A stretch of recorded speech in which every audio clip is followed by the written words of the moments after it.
Good day to you! The previous episode of our new series was warmly received by the viewers, which is why we decided to carry on with the project on the weekly basis.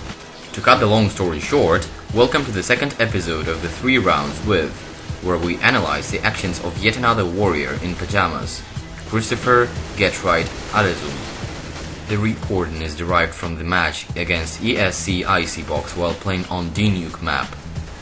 Let us start. We start off with the third round of the match, when terrorists decided to play a second echo round. Getright runs to the yard and, having jumped on the crate, occupies a more advantageous position at CT red. It is especially good, since he can crouch at any moment so as to remain unseen by the terrorists running through the yard.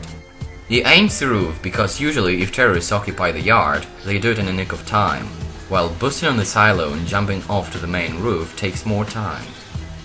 Due to a good timing, Getright quickly disposes of the first terrorist, after which, instead of taking up the fight with the rest of the terrorists, he jumps off and waits for backup from the ladder and upper bomb site. This model of behavior is ideal for the situation when the enemies play eco, because then staying alive and keeping their guns is more important for them than scoring frags. Round 2. This is the very first gun round. Getright casts a smoke at T-red, and in a second you'll see why.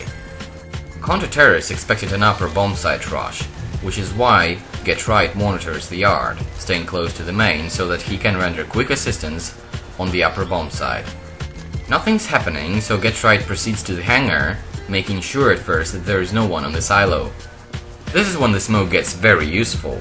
What it does is it makes sure that the terrorists do not see whether there are any counter-terrorists in the hangar, even if Getright doesn't get there at the very beginning of the round.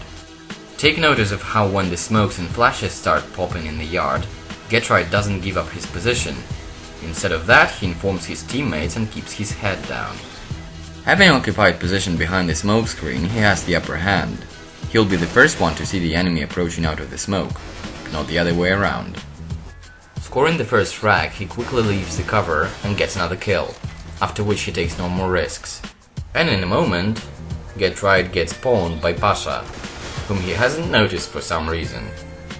In the situation when the enemy is aware of our position, we have to make a choice after the first kill. If an opportunity presents itself of scoring yet another frag before the victim informs his teammates, it should be used. Otherwise, we should take up a defensive stance. Anyway, good job on his part. Round 3. As before, Getright covers the yard, yet this time he makes a blunder, due to which he quickly dies and weakens his team. When the smoke gets thrown on the main, Getright starts shooting through it, which is why he doesn't hear the 2 terrorists rushing through the yard.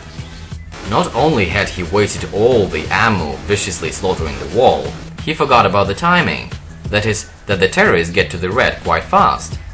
Picking the corners like he did, he had no chance of survival, because he was in full view of the 2 players who just arrived to the crate.